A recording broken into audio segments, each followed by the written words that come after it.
As the debt ceiling debate continues, and with House Speaker Kevin McCarthy scheduled to go to the White House next week, President Biden still insists he will not negotiate on the debt ceiling. Senate Republican leader Mitch McConnell will also attend Tuesday's meeting, but says the resolution resides with the president and the speaker. With the federal government perhaps as few as 4 weeks from defaulting on the debt, will the president recognize that the American people gave the Republicans control of the House for a reason? Joining me now to discuss this is Congressman Greg Murphy, who is a member of the House Ways and Means Committee. He represents the 3rd Congressional District of North Carolina. Dr. Murphy, welcome back to the program. Nice to see you, Tony. Hope you're doing well. I am doing well, thank you. The president has dug in his heels that he will not negotiate on the budget. Now, I find it interesting. Previously, he said he wouldn't even meet with Kevin McCarthy. Now he's meeting. What do you think is next? He's going to have to come out, and the American people are essentially demanding this.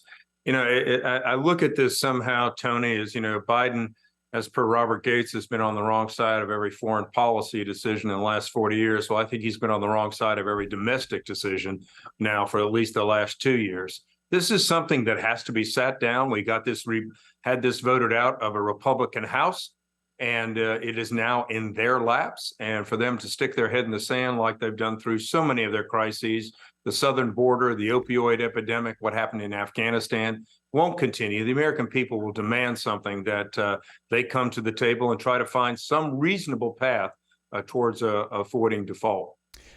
That's my sense, Greg, that you have the administration first saying we're not going to meet on this issue, but after the Republicans passed a way forward out of the House, I think the president's forced to meet. And I think you're right. I think he's going to be forced to take some steps, some reasonable steps to meet Republicans halfway. No, I absolutely think so. This is what our form of government is. We have now 2 major political parties. There is a give and take. That's what the American people expect from government. The Biden administration, really since day one, has seen their administration to be primarily one-party rule. And this so akin pretty much to communist China. I guess where about that is with this president. He wants one-party rule, one communist party, Marxist party, which is what this administration is turning this country to. The American people don't tolerate that. They're not going to tolerate that.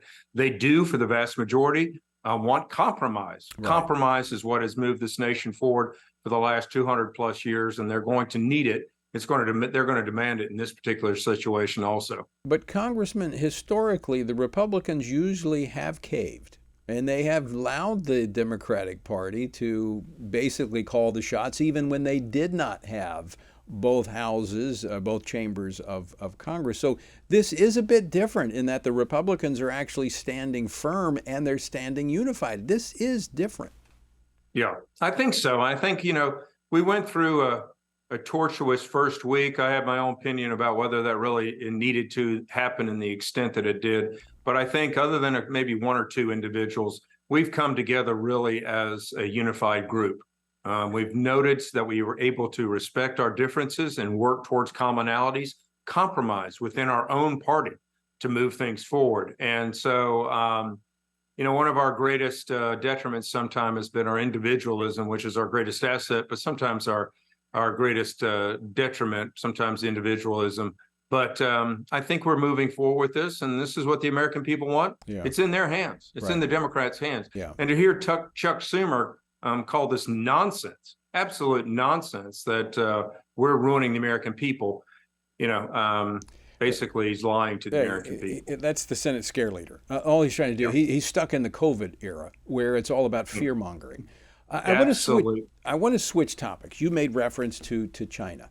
You've spoken out about China's infiltration of American universities. Tell us about this. Well, Tony, this is another part where the Biden administration, a lot of Americans have no idea about this, but the Chinese Communist Party has been attacking our educational system for many, many years. And this is what they've known. They can do slowly, insidiously, and pretty much overtake this. They've attacked it on several different fronts. One is that they have these things called Confucius Institutes. institutes where they conduct espionage on college campuses, and they're allowed to get away with it. The second is that, sadly enough, Chinese Communist Party citizens from China are recruited onto campuses because why? They write a full check for colleges and universities. You don't have to worry about financial aid or anything, and they're happy to get the money from China. Third is so many endowments in this country, and I submitted a bill last year. We're submitting again soon to pretty much tell colleges and universities, divest out of China. You are feeding our greatest enemy and adversary today. And then finally, they have this 1,000 Talents program where they're sending Chinese scientists over to the United States, to our universities, our scientific institutions, where we're training them, and then they're pulling them back. There was said that 150 of them were at Los Alamos, which are now back in China. So they're stealing our intellectual capital in a quote official way, in as much as they're stealing it all the time in an unofficial way.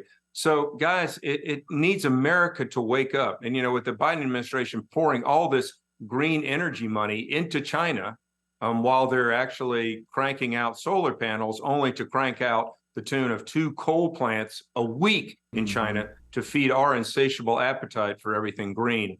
Guys, we need to wake up. They are an adversary, and they plan on world order, and they're attacking different institutions, primarily educational, financial, trade, to do this. It's evident. The evidence is there. This is not a question. It's beyond question what you've laid out there. But Secretary of Education Miguel Cardona was asked about this Confucius Institute during a congressional hearing. He denied even having knowledge about it. What can be done? It is, but this is like the enemy within our gates. I mean, we know what they want to do. They're telling us what they want to do, and their actions prove that. What can Congress do? Well, I think we submit legislation, and we have to fight for it to be heard or voted on in the Senate, and try to get past the president. Problem is, I will say this, and I'll say this without any type of restraint. I believe this president is compromised. I think he's compromised by the Chinese Communist Party. We have seen how millions of dollars, and Representative Comer is showing this, have been transferred from the Communist Party to the Biden family. If he were not, let's just say if he were not, why was he so soft on trying to find the origins of COVID? Why is he so soft on trade restrictions with China? He's lifted tariffs temporarily off of China so that we can flood American tax dollars into China. And so, Tony, it goes on and on and on. I wish I knew the right answer. Yeah. The right answer is going to be 2024 if we can hold on for a nation that long. I honestly fear that if we do not end up with a Republican president in this next election, we will not recognize this country in 5 years. Yeah, there's responsibility at every level, voting, but it's also where we spend our money.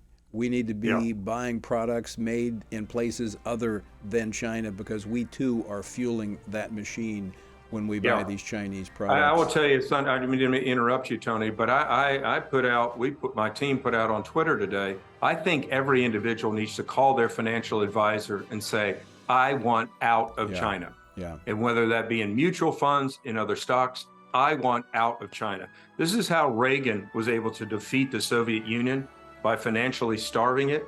The Chinese domestic economy cannot keep China up. It has to be exports that keeps the Chinese Communist Party going. Yeah. We need to starve China's economy. Dr. Murphy, got to leave it there. Always great to see you. Thanks so much for joining us. All right. Have a great day, Tony. God bless.